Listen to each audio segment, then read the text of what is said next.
Muito boa tarde, obrigado pela vossa presença. O meu nome é Gustavo Cunha e é com muito gosto que vos dou as boas-vindas a este webinar dedicado à inteligência artificial nas empresas, promovido em conjunto pela Crow em Portugal e pela Boutique da 13. Sabem que a Crow em Portugal integra a rede internacional da Crow, que conta com 90 anos de história, ocupa o nono lugar no ranking internacional de empresas de auditoria e consultoria e é composta por uma rede com mais de 800 escritórios em mais de 150 países e 46 mil colaboradores. A Crow em Portugal desenvolve a sua atividade nas áreas de auditoria, fiscalidade, consultoria e outsourcing, apoiando organizações num contexto cada vez mais exigente do ponto de vista regulatório, operacional e reputacional. Quando falamos em Boutique da Teresa, falamos de uma empresa portuguesa com mais de 60 anos de história que defende um compromisso inabalável em relação à inclusão, qualidade e respeito pela diversidade. A Boutique da Teresa é pioneira no fabrico de vestuário em tamanhos grandes, antecipando uma tendência que só mais tarde o mercado começaria a valorizar. Hoje, cria peças do tamanho S ao 7XL, com lojas físicas em Braga, Ponte Lima e Lisboa, mantendo sempre a produção em território nacional, com orgulho naquilo que fazem. Hoje, neste webinar, vamos mostrar na prática como a inteligência artificial tem vindo a ajudar a acelerar processos criativos e operacionais, a reduzir tarefas repetitivas, a elevar a qualidade da comunicação da marca e a apoiar a equipa na tomada de decisões. O resultado? Mais tempo para o que realmente faz a diferença. Estratégia, criatividade, curadoria de produto e uma relação próxima com o cliente. Mais do que uma conversa sobre ferramentas, este use case revela como a inteligência artificial pode ser integrada no dia a dia de um negócio real na moda. Vamos percorrer todo o processo, desde a concepção de uma peça até à sua comunicação e venda online, mostrando de que forma a tecnologia contribui para aumentar a produtividade, reforçar a consistência da marca e tornar a equipa mais ágil e eficaz na resposta aos desafios do negócio. E para isso, temos connosco dois oradores com perspectivas complementares sobre este tema. Da parte da Crow, contamos com Miguel Silva, Head of AI Consulting, que nos últimos 25 anos tem experiência em liderança de equipas, gestão de operações e desenvolvimento de negócio. Atualmente focado em consultoria estratégica e inteligência artificial aplicada às organizações. De resto, Miguel formou já mais de 600 profissionais em ações de formação e mentoria realizadas em IA. Em suma, Miguel combina visão de gestor com domínio de IA generativa, automação e governance, o que lhe permite traduzir conceitos complexos em ações práticas e mensuráveis. Reúne ainda experiência sólida em gestão de risco, compliance e implementação de sistemas de informação. Da parte da boutique de Teresa, recebemos Rui Humberto, mentor do canal de vendas online. Rui Humberto acompanha de perto a estratégia digital da marca, desde o conteúdo ao desempenho comercial, e é ainda e-commerce project manager na Mobile Pill, um projeto na área da saúde que integra soluções de e-commerce de última geração e inteligência artificial. Paralelamente, Rui desempenha funções como professor, palestrante e formador na área digital. Muito bem. Agora peço aos participantes que, por favor, ao longo do webinar, vão colocando as vossas questões no chat, pois antes do final teremos um momento para responder às vossas perguntas. Obrigado mais uma vez por estarem connosco. Vamos dar iniciação. Boa tarde, Miguel. Boa tarde, Rui. Boa tarde, Gustavo. Antes de mais, obrigado por esta introdução. Deixas-me aqui com poucas palavras para fazer a introdução da unidade de negócio de inteligência artificial que eu lidero aqui na Crow. Eu queria, antes de mais, dar as boas-vindas ao Rui Humberto. É sempre um prazer falar com ele sobre tecnologia e, em particular, sobre IA. E espero que todos os presentes gostem daquilo que vai ser apresentado. Isto é uma simulação, uma apresentação muito prática da utilização da inteligência artificial no negócio. Vocês vão verificar que, neste caso, o Rui Humberto trouxe duas áreas funcionais do negócio da Boutique da Teresa, onde teve mais impacto a inteligência artificial, apesar de todas as áreas funcionais que, apesar de não serem mostradas neste webinar, terem sido já impactadas de alguma forma com a inteligência artificial. E a mensagem que eu queria passar a todos os presentes é que a IA realmente o que traz é um valor acrescido ao negócio, um aumento muito significativo da produtividade e a possibilidade das pessoas se concentrarem naquilo que mais interessa para a criação de valor nas empresas e não tanto em tarefas repetitivas ou de pouco valor acrescentado. Dito isto, dou a palavra ao Rui. Vou tentar ao longo do webinar, sempre com o Rui, porque também é normal, com o entusiasmo natural do uso de inteligência artificial, poder saltar aqui alguns passos que possam parecer um bocadinho difíceis ou pouco compreensíveis. Eu vou tentando fazer aqui a ponte sempre que necessário e dou a palavra ao Rui para poder fazer a sua apresentação. Agradeço desde já, primeiro o convite, e depois a excelente introdução que vocês fizeram, porque já me apresentaram bem e também já introduziram muito bem a marca. Esse slide quase não era necessário, mas só para fazer aqui um resumo. Antes de mais, o meu nome é Rui Humberto, trabalho neste momento no setor farmacêutico e estou a desenvolver uma solução de e-commerce que será lançada até ao final do ano. Neste momento ainda está muito fechado na caixa de Pandora, mas não é isso também que hoje me vai trazer por cá. Sou professor Isaac de e-commerce e estou também formador aqui no Factory, em Braga, também na área do e-commerce e inteligência artificial. Aqui coloco, por último, consultor da Botica Teresa. Este consultor é um nome pomposo para aquilo que eu acho que faço. A Botica Teresa é uma marca familiar, da qual eu pertenço à família, e ali por 2011 eu comecei com a parte da transformação digital.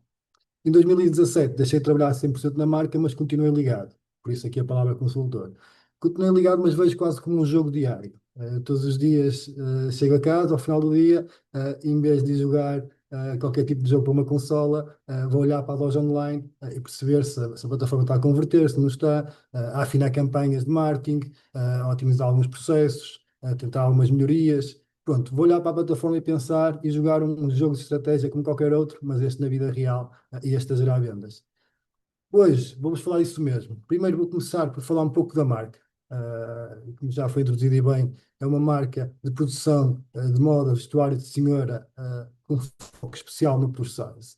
E este foco é importante porque no digital, se nós vendêssemos apenas vestuário de senhora, íamos estar a competir com muitas marcas, ia ser muito complicado.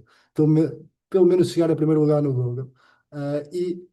Ao trabalharmos aqui um conceito mais long tail, aqui um conceito onde há pouca oferta e uma quantidade interessante de procura, ao estarmos aí posicionados, a marca consegue realmente fazer aqui alguma diferença. O que é que nós estamos vindo a apostar? A apostar muito no digital, a apostar muito na imagem e também a melhoria dos nossos produtos. Porque o digital traz-nos isso tudo, traz-nos um enorme review constante que nos permite otimizar o produto, seguir mais tendência e ao mesmo tempo perceber o que é que o cliente do lado de lá quer. Eu vou começar por vos introduzir um pouco da história da marca, que é para ser também mais fácil explicar mais à frente algumas dificuldades que sentimos e também o contexto de implementação de IA. Se fosse numa marca recente, altamente tecnológica, o contexto seria um. Aqui estamos a falar de uma marca já com mais de 60 anos de presença no mercado nacional. Uma marca que Teresa já agora era a minha avó, a empresa chama-se Teresa Cardoso Oliveira, minha avó que eu nunca conheci, ela faleceu infelizmente no ano que eu nasci. Há aqui um legado que está a ser transportado, um legado familiar. Neste momento ela é gerida por quatro sócias, quatro irmãs, quatro filhas da minha avó, a minha mãe e as tias neste caso, o que pode parecer muito romântico, mas um poder de decisão entre quatro pessoas, quando se tenta ter decisões rápidas que são necessárias no mundo tecnológico, pode ser muitas vezes uma dor de cabeça. Felizmente, há um querer muito grande por parte das sócias em levar a marca, pelo menos, às tecnologias mais atuais que nós conseguimos alcançar. Tecnologias essas que eram uma dificuldade extrema e agora com a inteligência artificial conseguimos, de certa forma, encurtar um caminho que parecia muito mais longo e doloroso, neste momento acaba por ser mais ágil e momentâneo. Ok? A empresa está dividida em duas grandes áreas, ou melhor, três grandes áreas, que a terceira eu vou mostrar a seguir. Ali para o ano 2011 quando entramos aqui na parte da transição digital, passava por um grande momento de crise, como muitas áreas em Portugal. Ali a crise de 2008, no setor da construção, que veio afetar muitos outros setores, o têxtil, sem dúvida, passou por um mau bocado, e tivemos que nos virar para um lado. Em 2011, contávamos com 3 lojas de venda ao público, 2 eram em Braga, e uma em Ponte Lima, e depois 4 armazéns B2B, ou seja, 4 armazéns onde tudo que está a ser produzido nesta fábrica é disparado para as lojas de venda ao público e para as lojas de revenda, as lojas grossistas, os nossos armazéns grossistas. E de certa forma, estes eram os principais canais de distribuição. O que é que acontece? Tudo em mercado nacional. O mercado nacional é pequeno, em momento de crise torna-se minúsculo, e isso pode afetar, e estava a afetar imenso a empresa. Foi aí que a empresa tentou se virar para o exterior, tentou, de certa forma, através dos canais digitais, conseguir conquistar mais mercado, conseguir também a vertente da exportação, por canais digitais, e canais também eles mais tradicionais, e de certa forma conseguiu. Aquelas 4 senhoras que estavam ali a ver e não sabiam por onde se virar, na altura lançaram um desafio que era que iam criar um site. Eu sou da área de gestão, não sou propriamente da área de programação, mas na altura criei um site meramente institucional. Era um site que só colocava a empresa no Google, só identificava um site normal. E a primeira questão foi tipo, isto é bonito, mas quando é que isto vende? E foi aí que surgiu aqui em 2011 as vendas online, faz este ano 15 anos. O que é que acontece? 2026, 2011 para cá, a empresa tem uma aposta forte na parte da exportação, uma aposta não só com o nosso produto, mas também a trabalhar o produto de outros, o chamado private label, produção em private label. E depois também aqui a vertente online, que acaba por ser um complemento, acaba por ser mais uma loja a vender, e acaba também por dar apoio a todas as lojas, a nível de divulgação, a nível de acesso rápido ao produto. Houve aqui todo um processo de transformação digital nestes anos. Agora, a empresa conta já com mais de 40 trabalhadores, perto de 50, presença assídua em cerca de 8 países, vendemos para mais, mas aqui quando falo em países relevantes para a marca, e aqui o setor da exportação e do online juntos faturam mais de 60% da faturação da empresa. Claro que o setor da exportação com mais peso neste caso, mas se caso elas não se tivessem pensado em virar, em transformar um pouco a empresa e virá-la mais para o digital, certamente esta história não teria a ser contada aqui hoje. Mas pronto, este é o contexto da marca, só para estarem um pouco mais por dentro. Neste momento, a nível de lojas, o que mudou é que tínhamos lojas em Braga em 2011, acabámos por aumentar uma das lojas e fechar a outra em Braga e abrir uma em Lisboa para conseguir ter mais presença a nível nacional, para conseguir, de certa forma, atingir o negócio da capital. Este é o site. Não é totalidade, mas mais de 90% das imagens que passaram aqui são modelos feitas em AI. Estas duas também não são modelos reais. Eu aqui, por norma, toco em muitas áreas, falo em ferramentas, em redes sociais, em conteúdos que são feitos. Tudo aqui no e-commerce teve um impacto geral a nível de inteligência artificial. Mas acho que é mais fácil começar e falar em só 2 áreas. Eu aqui vou-me focar na área do marketing e diretamente relacionado com a área da produção, para vos explicar, de certa forma, tentar ser mais prático do que propriamente teórico, que eu acho que é isso que é o mais importante neste momento, tentar mostrar alguns exemplos mais claros do que está a ser feito, mas acho que o começo de tudo é perceber de que forma é que está a impactar uma equipa, e de que forma é que está a impactar os recursos humanos. Todos nós estamos com medo de perder emprego, em certos momentos, e eu vou mostrar a seguir também, já fomos obrigados a despedir. Eu quando digo obrigados, obrigados mesmo, e vou mostrar um caso muito específico. Esta é a equipa. A equipa, atenção, de marketing e e-commerce. Estou-me a focar muito nesta parte. De que forma é que nós trabalhamos?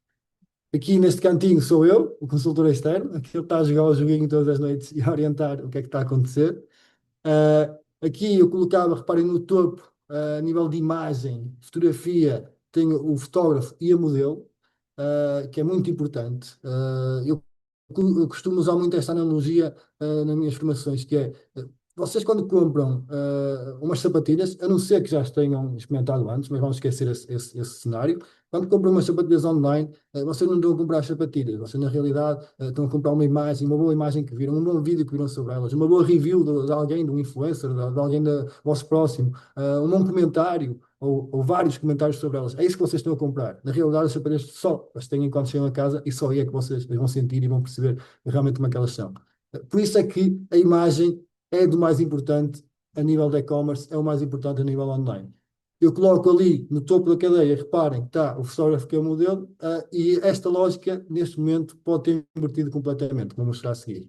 Depois, alguém na área da criativa, tem aqui a Ninja, que trabalha um pouco na parte marketing e programação, e que, de certa forma, distribui jogo. Ou seja, as fotos são tiradas, elas depois têm que ser trabalhadas, e temos ali alguém a distribuir o jogo para a menina que está no B2C e a que está no B2B. Ou seja, alguém focado em áreas de canais de negócio diferentes, como é a venda ao público ou então a venda por grosso, a venda em revenda, e a receber jogo da pessoa que está ali na área do marketing para depois conseguir, de certa forma, que os sites estejam muito bem trabalhados a nível de conteúdos, que as encomendas sejam expedidas a tempo e horas, o atendimento ao cliente, a produção de conteúdos. Há aqui muita carga que começa a ser, de certa forma, eu não vou dizer mal feita, mas como não há tempo para tudo, acaba por se descuidar muitas áreas.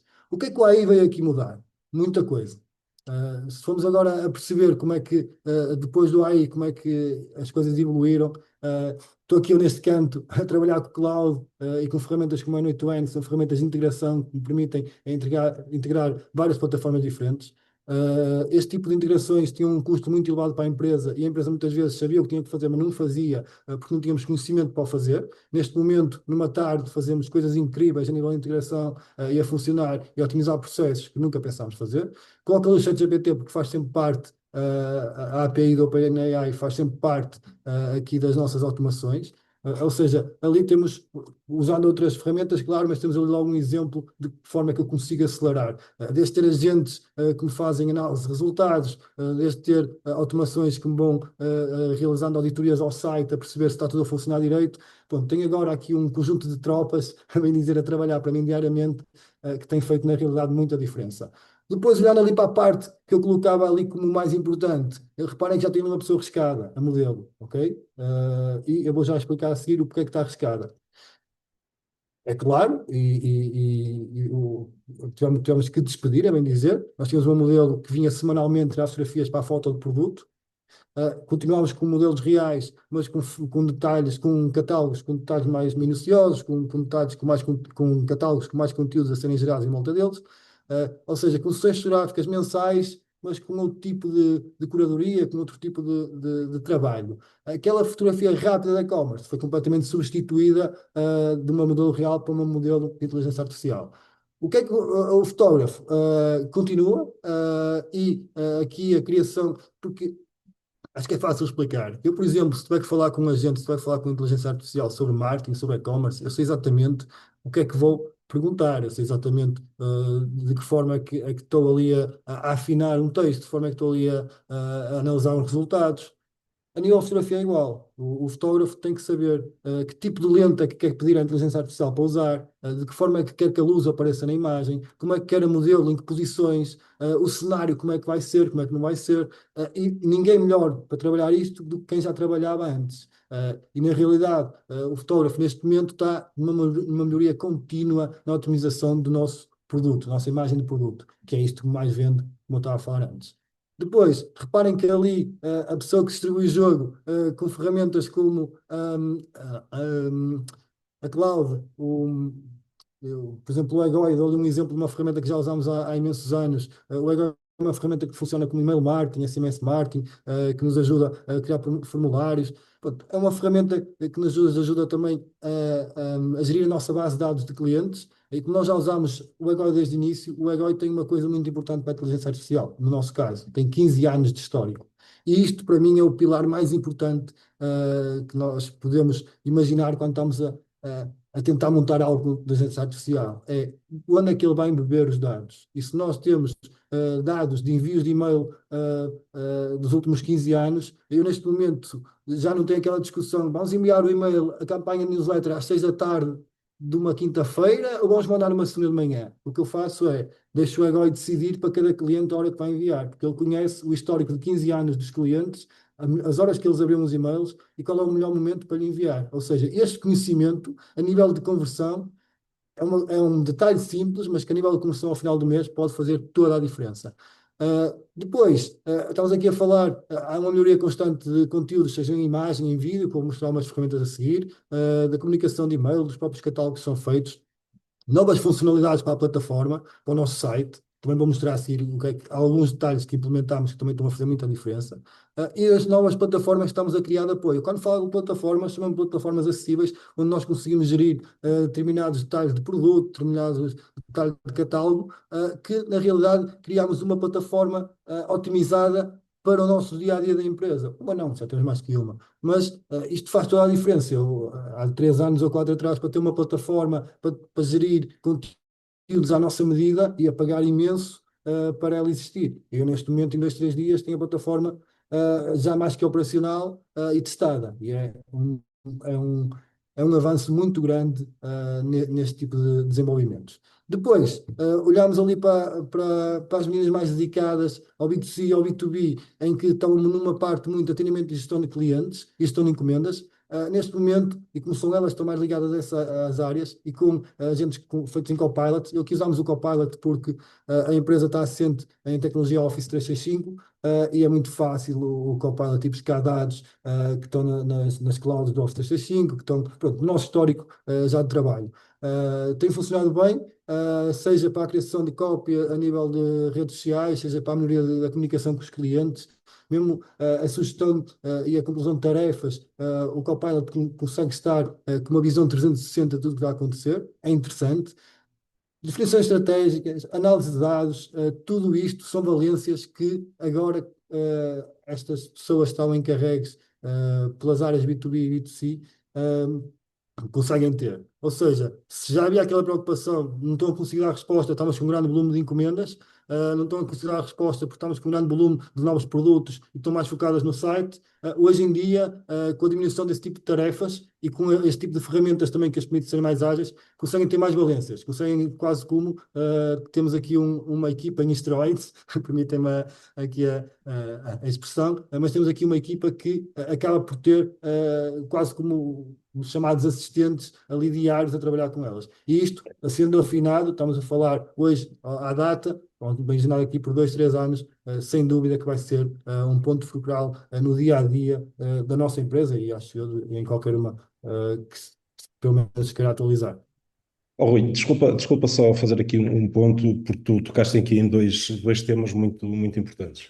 O primeiro é que, pronto, tu criaste a tua estrutura de utilização de inteligência artificial, usas as ferramentas que achas que são mais adequadas para cada uma das funções. Isso é uma arquitetura que, logicamente, é definida sempre pela equipa de gestão e técnica ao mesmo tempo para tirar o máximo partido. Mas tu falaste aqui de uma questão que a maioria das pessoas não tem isso em consideração, que é os dados. Ou seja, o knowledge base. Como é que todos esses dados são tratados para que as coisas aconteçam e corram bem, não é? Portanto, falaste muito bem que tinhas histórico, no caso do Egoi, já se calhar mais de 15 anos. Os dados de produção, que nós vamos ver mais à frente, também é um histórico que tu já tens há bastante tempo, mas se não tivesse esses dados, a inteligência artificial servia de pouco. Ou seja, não ia fazer milagres sem haver uma consistência de dados e uma base de dados já muito bem trabalhada. Podes só aprofundar um bocadinho mais se tiveste alguma necessidade de trabalhar melhor os dados que já tinhas disponível para que as ferramentas trabalhassem de uma forma mais correta? É uma excelente pergunta. Ahm, eu vou tocar aqui em 2 pontos. O primeiro não é impossível se não tiveres dados, ok? O que vais ter que fazer é muito benchmark de empresas que trabalhem como a tua, e vais ter que alimentar os teus agentes com esse tipo de conteúdos que vais conseguindo. Ah, no nosso caso, há aqui um cenário até que eu considero engraçado.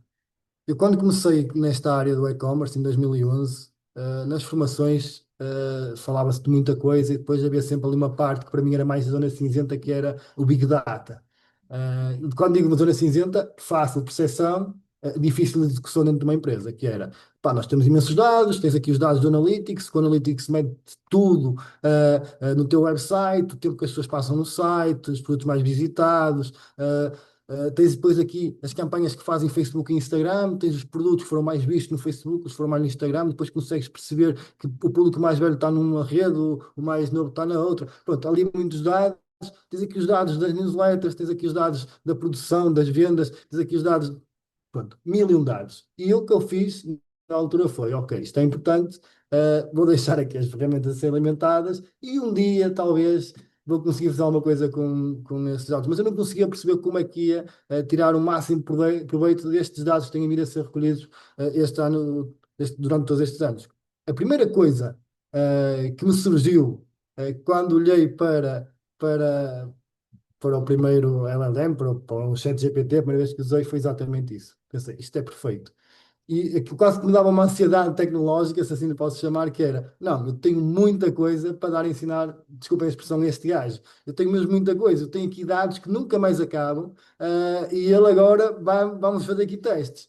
E quando começa a inserir dados de plataformas tão diferentes como uma plataforma de criação de campanhas pagas numa rede social, uma plataforma de análise de dados de um website, e depois cruzar com as vendas, e quando começo dali a introduzir tudo, a embeber todos esses dados num agente e começo a fazer perguntas, eu aí percebi mesmo que já era possível, pelo menos para mim, de uma forma razoavelmente simples, trabalhar o chamado Big Data e conseguir.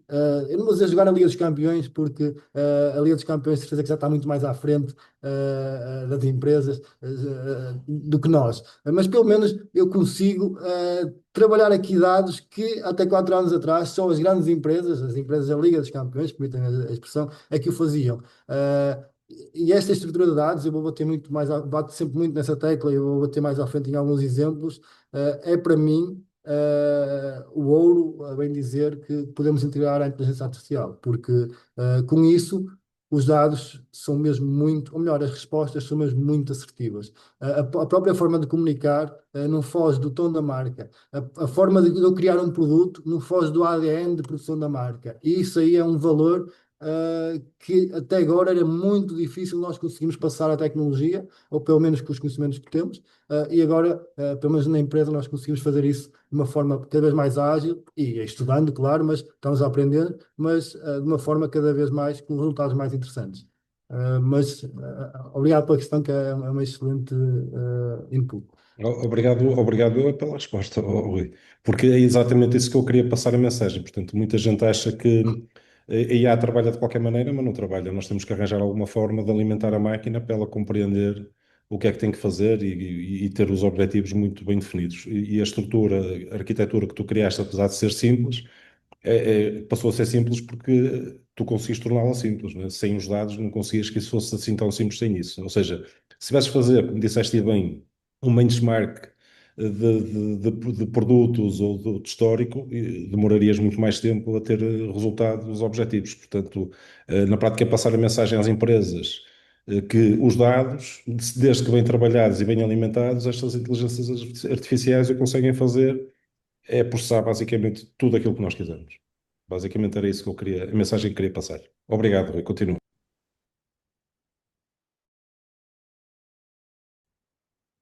Passando agora para a parte que eu considero mais polémica, o despedimento. Eu aqui vou mostrar uma forma clara em que nós fomos obrigados a despedir. Obrigados mesmo. Para terem noção, as fotos dos nossos produtos eram aqui tiradas à segunda-feira de manhã. Um produto que chegasse numa segunda-feira à tarde só ia ser fotografado na semana seguinte. E o que é que acontecia? Era fotografado na segunda-feira seguinte, 2, 3 dias para edições e para criação de conteúdo, e na quinta-feira seguinte estava no nosso site. O que é que começou a acontecer? Os nossos clientes B2B compravam esse mesmo produto na segunda à tarde, colocavam no site deles como o deles já aí, e estavam uma semana e meia antes a vender o nosso produto. Nós, como produtores, primeiro, a nossa produção foi posta em causa, do tipo, são vocês mesmo que produzem? É que a loja tal tem, e vocês não têm. Vocês só têm depois. Ou seja, os nossos clientes, que nem fábrica têm, e normal, tipo que têm loja, acabavam por quase passar como eles, sendo eles os produtores. Porquê? Eles chegavam primeiro com o nosso produto ao mercado. Isto acelerou o processo deles de colocar o nosso produto no site deles e nas lojas deles. Começaram a ter os produtos bem antes de nós. Ah, uma semana e meia é muita diferença. Não dá, isto não dá para jogar, não dá para brincar nos tempos que estamos. Uma semana e meia faz toda a diferença. O nosso processo interno, sem IA, era muito lento, era menos ágil. A marca começou a perder o controle sobre o momento em que lançava. O momento de lançamento é muito importante. Os lançamentos no marketing são algo que nós trabalhamos ao detalhe. E eu estar a lançar algo como sendo novidade e um cliente meu já ter aquilo há 2 semanas no site, estraga tudo. É impossível trabalhar assim. O que é que nós vamos fazer? Tivemos que nos converter, como é óbvio, aqui às modelos de inteligência artificial. É impossível eu neste momento não usar modelos que não sejam feitos em inteligência artificial. Impossível. Não, vou estragar o meu negócio. Ah, o que é que também acontecia? Eu, quando lançava no meu site, e agora vamos imaginar, o produto saiu aqui numa segunda, ou melhor, saiu, e ele vai para os nossos armazéns ser vendido, ele vai para as nossas lojas ser vendido, ele vai para as lojas dos nossos clientes ser vendido, e uma semana e meia depois já estou com quebra de estoque. As pessoas já vão ao meu site para comprar, não tenho o tamanho que eu quero. Isto é horrível. Não, é impossível trabalhar desta forma. É impossível trabalhar sem modelos de inteligência artificial neste momento para nós. Completamente impossível. O que é que isto nos dá? Isto dá-nos quase aqui uma crise de identidade à marca. Porque a marca tem um conceito que eu gosto muito e que trabalhamos muito, que é uma marca que produz para mulheres reais e para corpos reais. Sempre usamos este tipo de slogan. E neste momento, quase que engolimos em seco, porque estamos a promover isso e fazemos isso. Produzimos roupa para mulheres reais com tamanhos reais. Não é os modelos convencionais SM e ficámos por aí, não, para mulheres reais. E nós estudámos o corpo, nós pensámos, porque aqui no plus size, nos tamanhos grandes, a mulher pode ser como é que eu dizer, pode ter muito volume em cima e ter uma cinta até estreita, ou ao contrário, uma cinta muito larga e ser estreita em cima. Este conhecimento que nós andámos a adquirir ao longo dos anos e este conceito que nós passamos continua lá, mas eu já não consigo gritar bem alto, nós produzimos para mulheres reais, e alguém grita lá do fundo, mas metem em modelos de IA, e tipo, estraga aqui um bocado o conceito. Mas é impossível eu não trabalhar com IA a nível de imagem. O que é que aconteceu? Tivemos mesmo que despedir uma pessoa, que era a modelo que ia lá todas as semanas. Continuámos a trabalhar com modelos reais, como estava a dizer, com catálogos mensais, e às vezes até quinzenais. Pronto, quando damos o tipo de abordagem, vamos para um local, ainda agora fizemos no Santuário de São em Braga, um catálogo de cerimónia, onde depois contamos uma história sobre aquilo, onde trabalhamos todo o conteúdo, o conceito, umas imagens brutais, mas aquela foto rápida de e-commerce, isso não há hipótese, é feita com inteligência artificial. Isto aqui é um exemplo feito em Luma. Isto é um modelo em inteligência artificial. Nós neste momento estamos a usar o Luma e estamos a explorar muito o Luma porque percebemos que a nível de resultados é muito profissional. É incrível. O que estamos a conseguir criar aqui faz toda a diferença. Apesar dos nossos modelos que estão no site não serem todas em Luma, ahm, por uma série de questões. Nós estamos aqui também a otimizar a plataforma e por também a nível de tokens é mais caro, ok? Enquanto estamos a afinar, estamos também a usar o outro que acaba por ser mais barato, que eu já vou mostrar a seguir. O Luma AI permite-nos nós definirmos um modelo. O mais importante aqui é conseguirmos trancar o modelo. Ainda vamos ter alguma. Quando trancar aquela não vai mudar as feições, porque isso vai ficar estranho no site. E em plataformas não tão profissionais isso acontece. Aqui no Luma já conseguimos uns resultados melhores a nível de continuar sempre estáveis com o modelo. E pronto, e conseguimos ir otimizando para o nosso tipo de cliente. Nós vendemos para um público mais velho, então não colocamos modelos muito jovens, nós vendemos para um público plus size e criamos um modelo plus size. Depois a nossa roupa como é que ela assenta, como é que fica, percebemos os resultados e vamos fazendo os nossos testes. Estamos a aprender, como eu estava a dizer, mas estamos a aprender aos olhos de alguém que percebe de fotografia e não num leigo da matéria, por exemplo, como eu. Este aqui é o Fashion Eye, é outro exemplo de uma aplicação que nós usamos mais regular, que é mais rápido, ou melhor, o resultado final pode não ser tão bom, mas pronto, é mais barato, para ser muito mais direto, e permite-nos resultados muito rápidos. Ou seja, isto aqui é um exemplo básico, nós não é assim que tiramos as fotos, mas temos aqui uma foto pendurada, e uma foto pendurada faz algo como isto. ok? E fica brutal, muito rápido. Em segundos temos a foto para o site, que isto para nós, vamos imaginar, eu precisava aqui de um fotógrafo, precisava de um cabeleireiro, precisava de uma maquilhadora e precisava de uma modelo. Estamos a falar aqui em 4 pessoas que acabam por não ser necessárias, ok? Uma diferença muito grande. Este tipo de produto que eu meto aqui no canto é importante. Há marketplaces que obrigam a ter este tipo de produto como na imagem inicial. Este tipo de produto que vocês veem aqui parece simples, é muito complexo de fazer. Antigamente o que nós fazíamos era em Photoshop, tínhamos que colar esta parte aqui atrás, fazer quase como aqui, andar ali com um trabalho muito minucioso, demorava imenso tempo. Agora em segundos eu tenho isto tudo. Em segundos eu tenho as 4 imagens que necessito e nem penso mais nelas. Há ali uma curadoria, claro, a pessoa aprova numa prova, dá um jeito aqui ou ali, mas em segundos nós temos isto. E é inacreditável e é impossível nós não usarmos. Está mais um exemplo de alguns modelos que têm vindo a ser criados, os próprios cenários que andamos a trabalhar, algo simples também, mas que dá algum estilo ao site, pensado, não descuidar nunca as peças. As fotos, como eu estava a dizer, estamos a otimizar, não são tiradas assim, como é óbvio, nós tiramos em horizontal e também tiramos para algum formato, porque vamos imaginar que a manga tem aqui um rasgo. Se a manga tem um rasgo, assim não vai apanhar, aí não vai saber, não vai adivinhar que tem ali um rasgo, ou seja, tem que tirar em algumas vistas, mas pronto, todo um processo que está a sofrer otimização constante. Isto aqui é uma foto antiga, de um modelo real, e o que é que acontece? Não estava a vender, e nós neste momento ainda não está a vender, então vou fazer um vídeo com a AI. E basicamente consigo em segundos ter a modelo, uma foto antiga, uma foto de 2019, se não tenho erro, colocá-la a desfilar, nas redes tem logo outro impacto, e as vendas também têm outro impacto, ok? Estes são pequenos detalhes que o nosso processo de comunicação vai mudando e muito no dia a dia.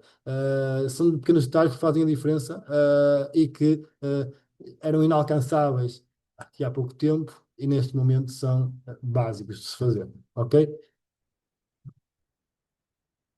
Temos também plataformas, mais uma vez, assentes no histórico. Nós tínhamos e temos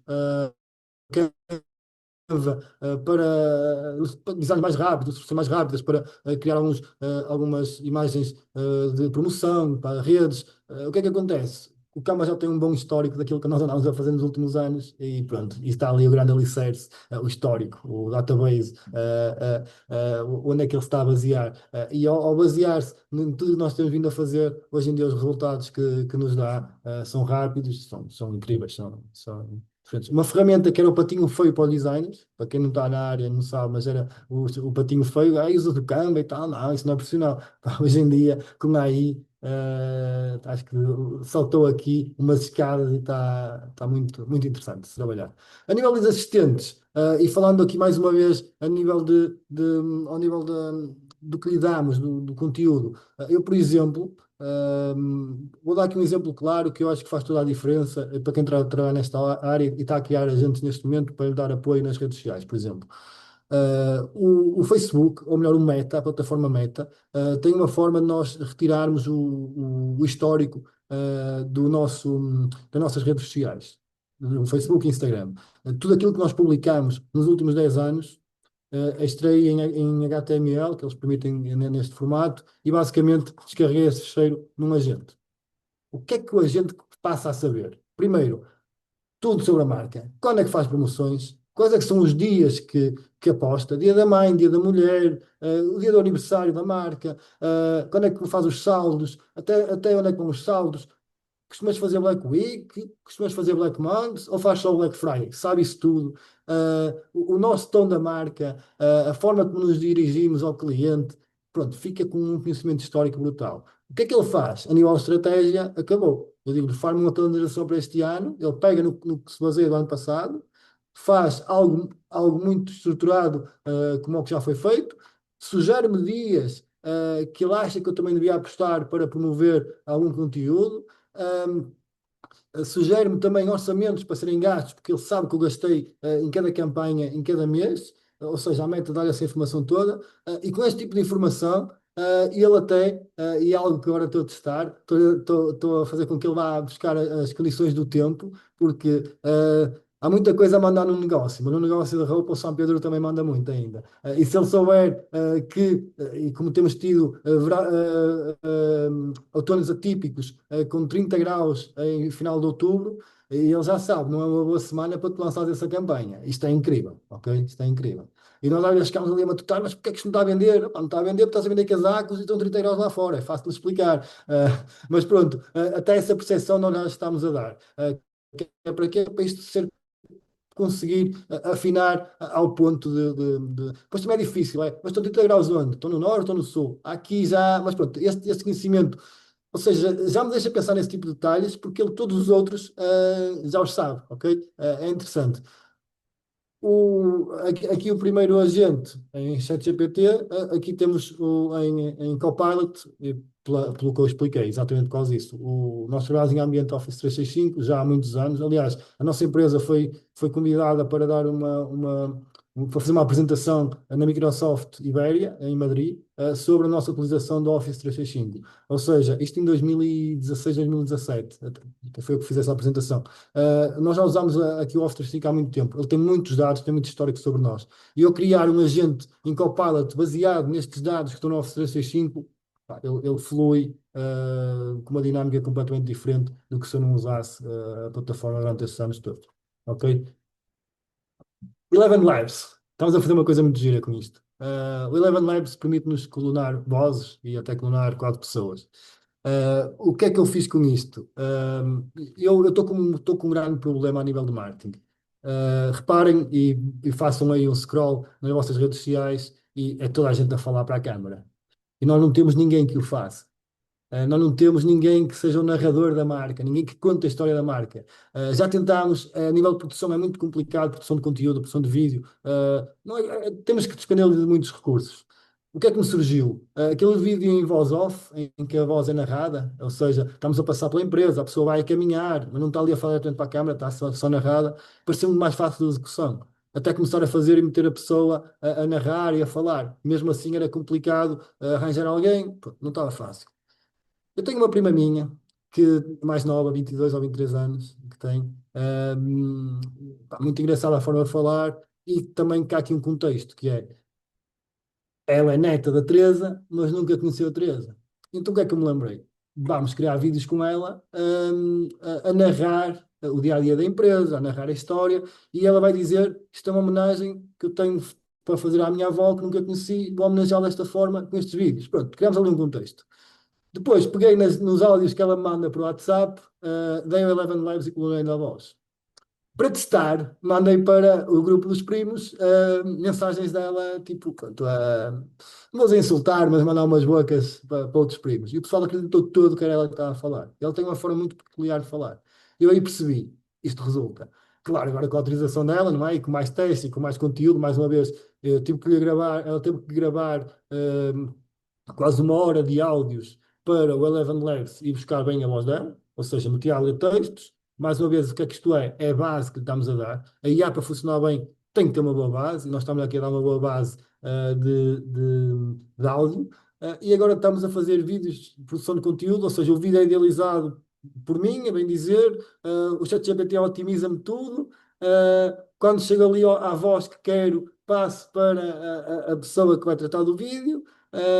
Essa pessoa cria depois também os chamados, não é moodboard, tem outro nome, as cenas todas que vão aparecer no vídeo, e depois já sabe onde é que tem que ir filmar. Estamos com a AI aqui a otimizar, vamos criar agora uma série de 10 vídeos para ir lançando quase diariamente, porque o algoritmo assim nos obriga também a ter muito conteúdo. Mas pronto, estamos aqui a resolver problemas de conteúdo com a AI. E aqui o Eleven Labs, pá, é uma ferramenta que dá um resultado incrível no final. Produção. Produção de sites, produção de plataformas, a criação de landing pages. Epá, agora vou lançar um produto, mas quero lançar, não vai ser no site, vou lançar aqui uma página própria só para aquele produto. Nós usamos aqui o Lovable. O Lovable tem-nos dado aqui alguma ajuda para otimizar. Muitas vezes nem é usado para lançar, mas sim para idealizar, para testar e outras vezes mesmo para criar plataformas. O Lovable é uma ferramenta muito interessante, de fácil utilização. Eu quando digo fácil, pá, se não souberem, perguntem ao ChatGPT que ele vai-vos dar um bom prompt para vocês meterem no Lovable e vai ser um resultado incrível. Ok? Eu vou mostrar aqui alguns exemplos. Isto, por exemplo, isto já feito em cloud. Nós estávamos com um problema grande que era isto que vocês veem aqui das cores, aqui até está em inglês, mas o que vocês veem aqui das cores, tinha tendência a aumentar cada vez mais, porque as pessoas na produção vinham um verde e chamam-lhe verde caqui, e outras chamam verde oliva, e outras chamam verde azeitona. E quando começámos a ver, temos tipo 500 verdes, 500 azuis, pronto. E o que passa para aqui é exatamente da forma que foi criado o produto inicialmente. Uh, Tínhamos este problema, demos ao Cloud para nos ajudar a resolver, ele criou-nos um código, e nós inserimos esse código e basicamente ele para se resolver-nos para isto, ok?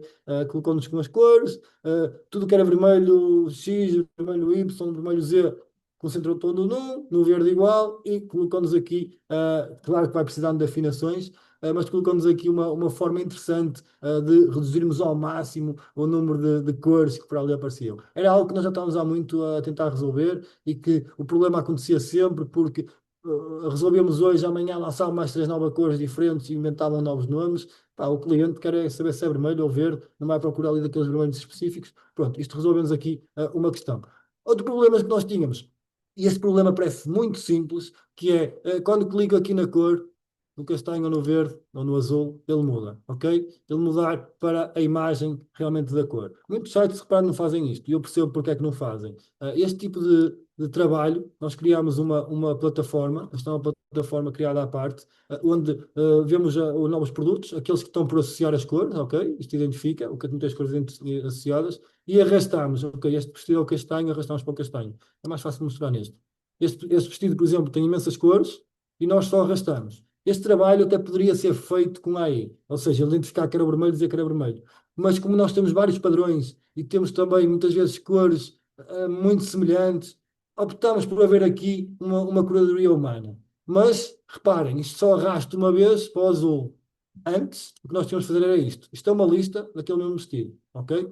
E cada cor, cada variante de cor-tamanho tinha que ser associada. Ou seja, eu para o M azul tinha que associar a foto, eu para o M, para o L azul, a outra, XL, 4XL, lembram-se que eu pus até o 7XL, mas é o número de associações que eu tenho que fazer. Agora imaginem, 7XL, imaginem que tinha 7 cores também. Tinha que, para cada tamanho e cada cor, dar um desdobramento gigante. E basicamente aqui tinha que carregar em editar e associar a cor.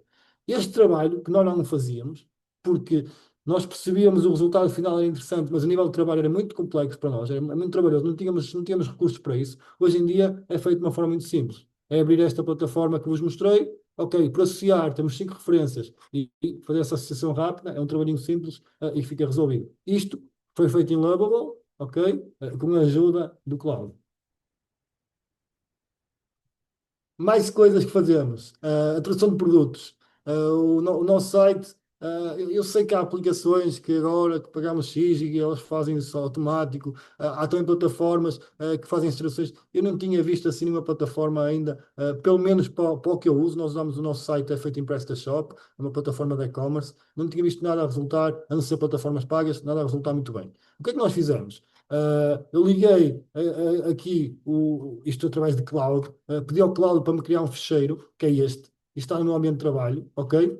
E pedi que ele me fizesse uma automação, ou seja, todos os dias que ele fosse ver os produtos que são novos e que pegue neles, passe por uma automação aqui com o ChatGPT, ou seja, através da API liga-me ao ChatGPT e que nos traduza para português, inglês, para português já está, para inglês, francês e espanhol. E eu todos os dias tenho a correr esse processo e todos os dias tenho o site completamente traduzido. O que é que acontece? Se me apetecer, vou ao ambiente de trabalho, clico 2 vezes neste ícone e ele começa-me este processo. Isto aqui é o processo. Ele abre uma janela automaticamente e está ali a traduzir. Atenção, eu não percebo nada de linhas de código e este tipo de ambiente lembro-me do DOS, antigamente fazer umas brincadeiras. Agora, isto está aqui a ser feito, eu não tinha conhecimento para isto. E posso-vos dizer que fiz isto, eu não vou exagerar, eu fiz isto em 40 minutos. Okay? É muito simples de fazer. É daquelas coisas que estamos ali a fazer à noite, enquanto há a televisão ligada em voz fundo e estamos ali completamente e começa a funcionar, tu pensas, porra, como é que eu fiz isto? E é inacreditável. O cloud, eu podia, e depois se calhar agora dizer, mas usas o cloud, não podias usar a ferramenta, podias usar também no ChatGPT. Eu ando aqui muito dividido entre ChatGPT e cloud, ando aqui a saltar muito entre essas duas aplicações. O que é que Olha, também temos? deixa-me só interromper-te, só para, já que falaste nisso. Isto há sempre aquela questão se o ChatGPT é melhor que o Claude, se o Claude é melhor que o ChatGPT. E eu acho que isto é uma questão das pessoas. Uns gostam mais de trabalhar com o ChatGPT, outros gostam mais de trabalhar com o Claude, porque neste momento as ferramentas de código do Claude e do Codex, que é da OpenAI, Neste momento estão muito equivalentes, não é? Não há grandes diferenças. Portanto, mais do que as pessoas estarem preocupadas em olhar para as ferramentas, deviam estar a pensar o processo todo mental que tu utilizaste, porque a ferramenta de IA nós vamos escolhê-la para executar o processo. Quer dizer, Exatamente. é mais a escolha do processo e o problema que queremos resolver do que propriamente a ferramenta. A ferramenta é a parte menos importante disto tudo. É a realidade. Porque é que eu estou no cloud? Porque primeiro chegou o cloud, a nível de programação era melhor, antes do OpenAI lançar, e estou com um histórico muito grande no cloud. Se calhar se tivesse me atrasado um pouco e tinha iniciado com a versão da OpenAI, estava no OpenAI. A diferença foi essa. Comecei com o cloud e tenho um histórico muito grande, agora custa-me andar ali a trocar para esta questão de programação. Eu explico-vos o processo disto, foi simples. Eu disse, não, preciso traduzir os produtos. Eu tenho uma conta no ChatGPT paga, na API, tenho os tokens, e uso a plataforma PrestaShop, eu não tenho o site feito. Como é que eu posso fazer isto? E basicamente o Cloud fez-me uma dúzia de perguntas, pediu-me os acessos, ou melhor, não pediu os acessos, deu-me os cheiros feitos, eu só coloquei lá as passes, manualmente, e pronto, e ficou feito. Foi uma experiência muito rápida, incrível, de se ter, e estamos aqui a acrescentar valor ao dia a dia no site. Aqui já é algo mais direcionado, ou seja, eu preciso fazer testes se as APIs estão a funcionar, se o site está tudo a correr bem, se os artigos estão a passar bem para a loja, se as campanhas estão a passar, se os clientes, pronto, se estão a passar entre o ERP e o site. E basicamente é aqui algo que todos os dias me faz aqui uma, uma, uma auditoria ao site, às ligações, e que me diz, ok, 21 das tuas 21 ligações estão a funcionar, e eu aí estou descansado. Se alguma delas falhar, vou ter que tentar perceber o que é que está a acontecer, ok? Depois, e aqui se calhar mais para já numa parte final, também para não fugir muito da hora, vamos falar um pouco aqui da produção, algo que estamos a fazer, que está a ser preparado, que está a ser trabalhado, e é algo que eu acho que tem um valor muito acrescentado. Eu aqui comecei por usar uma plataforma New Black AI, uma plataforma interessante, e se querem começar, podem começar por aí. Agora já estou a usar variações, já tenho a New Black AI ligada a outros sítios, pronto, já tenho estímulo de forma diferente. E o que é que nós fizemos? Primeiro de tudo, a preparação do dataset, com as coleções anteriores, depois para desenvolver novos produtos, criação de fichas técnicas, só para percebam assim ao olho. Nós temos uma coisa, como vos falei, eu comecei em 2011 com o site, tenho fotografias do nosso produto desde 2011. Isto é muito valioso. Não vou dizer que tenho 100% dos produtos, que houve alguns que se calhar não foram fotografados, mas pronto, tem ali uma grande porcentagem deles. Este tipo de conteúdo é ouro sobre azul para um agente de moda, porque eu não estou a dizer, eu queria uma peça, tipo, queria um vestido para esta coleção de verão, não estou a dizer isto. Eu digo, olha, baseado na minha coleção, cria-me agora. E o que é que ele faz? Reparem que eu tenho aqui todas identificadas com o código. Eu dou-lhe ainda o conteúdo das vendas, ou seja, digo-lhe o que é que vendeu mais. Ele sabe, tem logo acesso de que estação é que é, de que estação é que não é. Tem acesso também à ficha técnica do produto, como é que foi feito, o material que foi usado, acesso a mil e uma coisas. Até as agulhas ele sabe que foram usadas para fazer aquele vestido, ok? Até ao detalhe da agulha. Isto faz o quê? Faz com que eu me vire para esta gente e diga: olha, preciso de 5 vestidos agora para a coleção de verão. E ele vai, baseado naquilo que vendeu mais nos últimos anos, tem mais visualizações, todos aqueles dados que eu estava a falar há pouco, ele, que estou agora a preparar a ligação de tudo. Ele vai se basear nisso tudo, em histórico de visitas, histórico de vendas, sejam visitas no site, nas redes sociais, conseguimos ligar isto tudo, e vai-me sugerir ali a peça ideal, vai-me sugerir ali aos olhos dele. Mas vocês dizem, mas está-se a basear em coleções passadas e tipo, a moda vai mudando, certíssimo. Agora, eu passo que estou agora em testes, nós baseámos muito em algumas marcas, é normal. Um exemplo, a Mo, a antiga Mo da Alfa, tem muito nosso público. Na La Redoute encontramos muitas peças nosso estilo. Há algumas marcas internacionais que nós seguimos por tendência. Até agora o que acontecia era as sócias da empresa metem-se num avião e vão visitar feiras. Para quê? Para ver essas marcas, para ver o que é que estão a lançar, para depois, da cabeça dela, produzirem um produto. Hoje em dia, entregando-lhe umas ferramentas como esta, é muito mais simples. Elas estão em reunião, pedem um vestido e dizem assim: baseia-te nisto e nisto. Ou seja, já não basta só pela nossa coleção, olha, gostamos destas coisas. Fazem a seleção dos vestidos que gostaram na Moda Alfa, na La Redoute, aqui ou ali. Aí basta fazer copiar, inserir o agente, baseia-te nisto e na nossa ADN da marca e dá aqui um vestido, uma túnica, uma camisola. Isto é um valor brutal. O que é que acontece? Isto é o programa em afinações, ainda aqui com alguns erros, fomos testando, otimizando. Neste momento estou na fase de inserir direito às vendas, aqui para algumas questões já mais técnicas. Isto tudo está já a envolver ChatGPT, Cloud, New Black AI, está a envolver o meu próprio site, o Analytics, o Meta, ou seja, estou quase aqui a criar um conjunto de ligações, e atenção, isto pode parecer complexo, mas é o meu amigo Cláudio que faz. Acho que é preciso perceber o negócio. Como há pouco estava a dizer, é importante um fotógrafo porque sabe falar e dizer qual é a lente ideal, qual é a luz ideal para a foto que quer, qual é o cenário. Aqui também, alguém que trabalha na área de e-commerce sabe o que é que influencia aqui as regras do jogo na produção. E tudo, conseguir ligar isto tudo, pá, era um sonho muito longínquo aqui há uns anos, que neste momento é uma realidade perfeitamente alcançável, e acho que é isto, aquela ansiedade digital que eu falava, acho que é isto de que se trata. Depois de escolhermos a peça, eu selecionei este vestido. Basicamente, o vestido é-nos entregue uma ficha técnica. Esta é a ficha técnica que nós enviamos para a produção, ou seja, já estamos numa fase muito avançada. Já foi a fase do benchmark, já foi a fase de selecionar qual é o produto que queremos.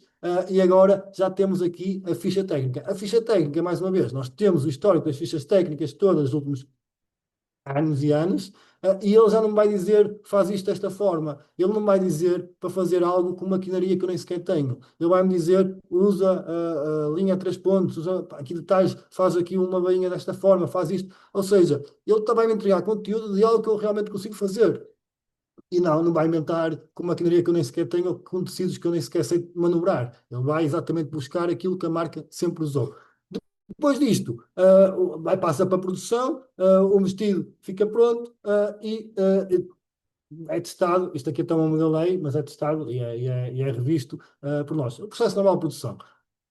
Isto, pronto, dá origem a um vestido para o site, e depois aqui há mais métricas: vendas, visitas, é toda uma pescadinha de rabo na boca. Ou seja, usei a produção e agora isto tudo vai-me servir para alimentar novamente modelo. Ou seja, é algo que é um organismo vivo digital, a bem dizer, ele está sempre a ser alimentado.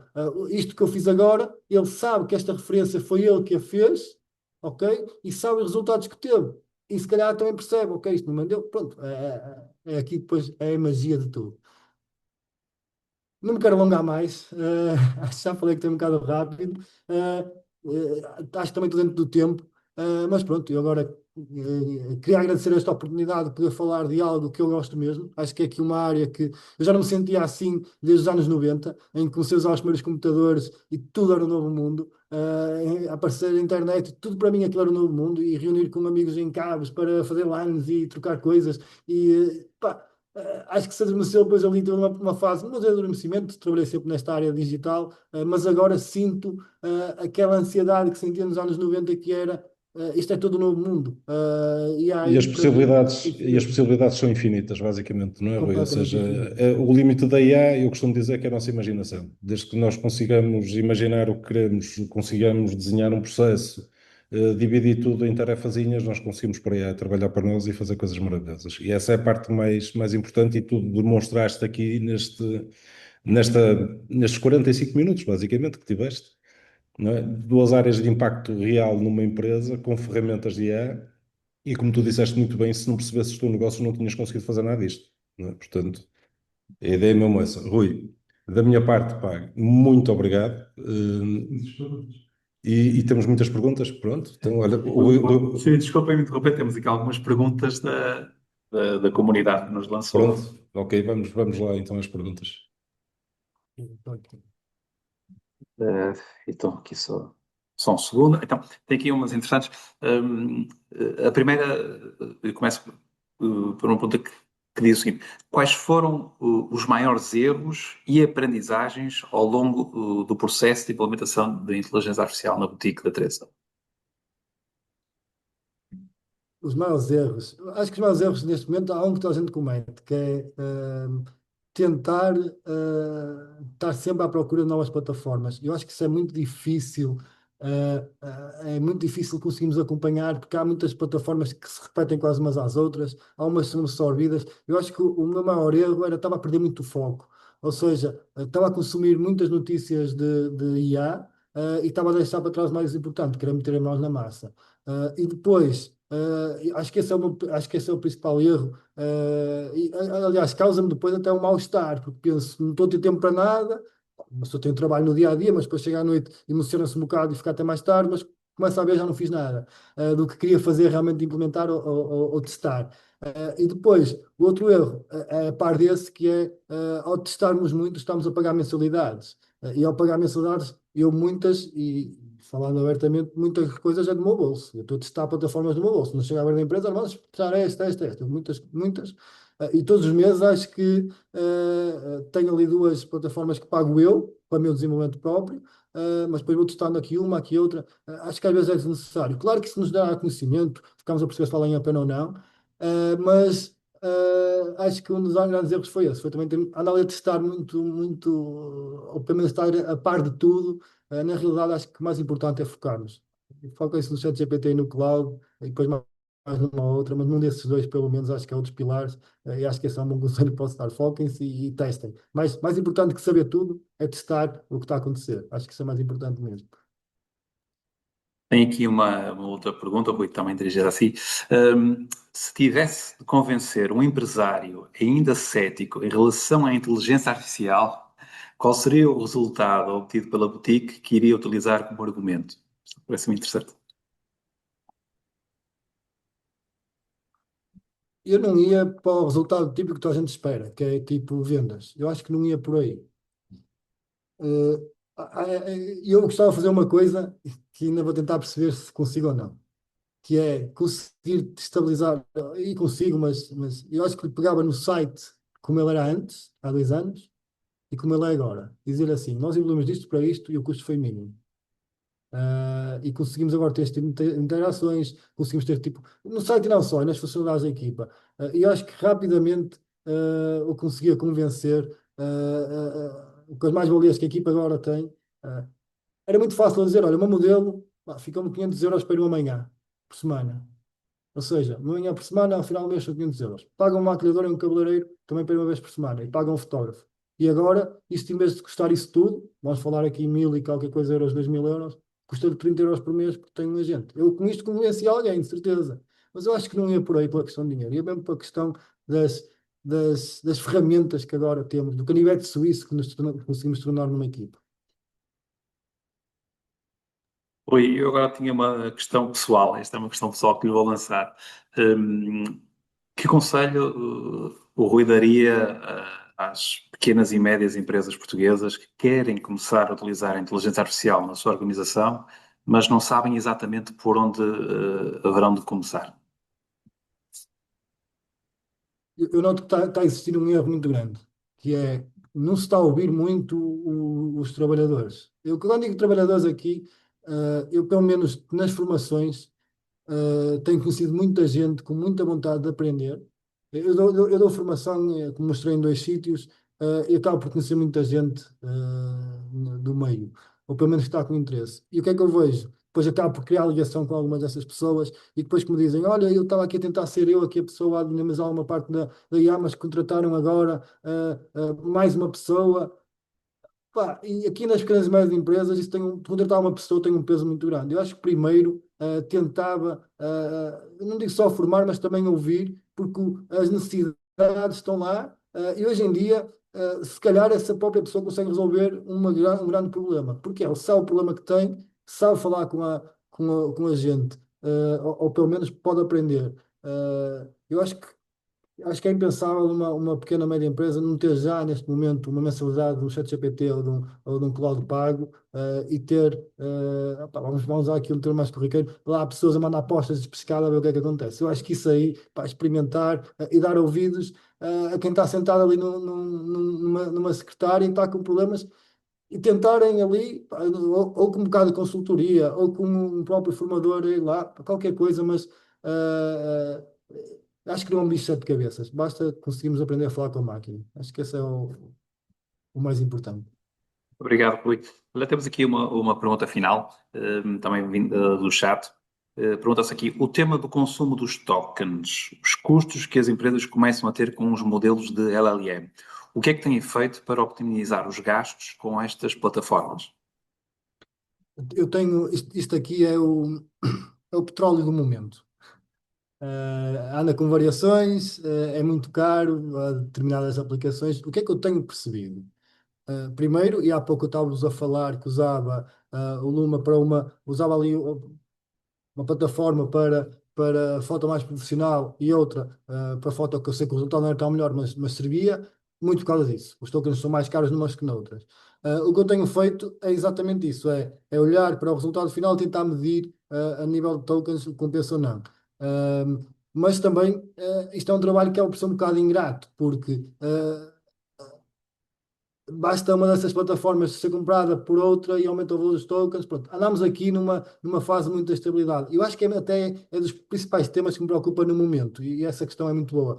Ah, eu ali há pouco dizer que sem aquelas pessoas todas a trabalhar e com uma plataforma gastar 30 euros por mês, e nesse momento estes 30 euros já vão em quase 200 só para gerar fotografias da modelo. Se alguém se lembra e se estou dependente deles e aumentar aquilo ainda mais, daqui a uns tempos já nem compensa. Que eu não acredito, eu acho que a tendência será a descer. O que eu tenho feito também, há muitas plataformas que estão assentes em ChatGPT e que eu experimentava e comecei a perceber isso. Em ChatGPT, em OpenAI, neste caso, vamos falar em OpenAI, ou noutras do género, e o que fazem é nós estamos a trabalhar num ambiente que na realidade estamos a pagar tokens mais caros, mas aqueles tokens estão a vir da OpenAI. O que eu tenho feito é tentar optimizar os meus modelos através da API direta à OpenAI, que eu percebo que ali consigo um valor se calhar mais razoável, e otimizar cada vez mais. Há pouco vimos aquela questão das traduções. E aquela questão das traduções, reparem que estava feito em base de dados, estava feito, aquilo está ali no sistema, num ambiente em que é o meu computador que está a gerar, só me faz uma ligação ao OpenAI. Porquê? Eu desta forma não estou a usar uma plataforma com um layout todo bonito para me gerar as traduções. Não é isso que eu quero. Eu quero aquilo mais simples e cru possível e que só vá buscar mesmo o token necessário para fazer a tradução. E é este tipo de detalhe. Pronto, aqui se calhar estamos a entrar já numa área que é preciso, já está mais no terreno para perceber. Mas eu tento ir por aí, tento otimizar ao máximo o meu o meu processo para conseguir gastar o mínimo de tokens possível. E voltando outra vez à mesma questão, se lhe der um database muito bom, a resposta que eu vou ter mais rapidamente vai ser melhor e não vou estar ali com tantas questões. Ou seja, mais uma vez, temos aqui de um lado o database e depois o processo tem que ser o mais clean possível para conseguir consumir o mínimo de token possível. Mas é uma excelente questão essa. É um tema que me faz pensar muito nos últimos tempos. Obrigado, Rui. Bom, e assim chegamos ao fim desta sessão. Resta-me agradecer a presença de todos os participantes, esta oportunidade à óptica da Teresa, na pessoa de Rui Humberto e também Miguel Silva. E muito em breve este webinar vai estar disponível no nosso canal de YouTube, da Crow em Portugal. Para mais questões, por favor, entre em contato connosco via www.crow.pt, por e-mail advisory@crow.pt ou nas nossas redes sociais, como o LinkedIn, por exemplo. Continuação de uma excelente tarde e até à próxima.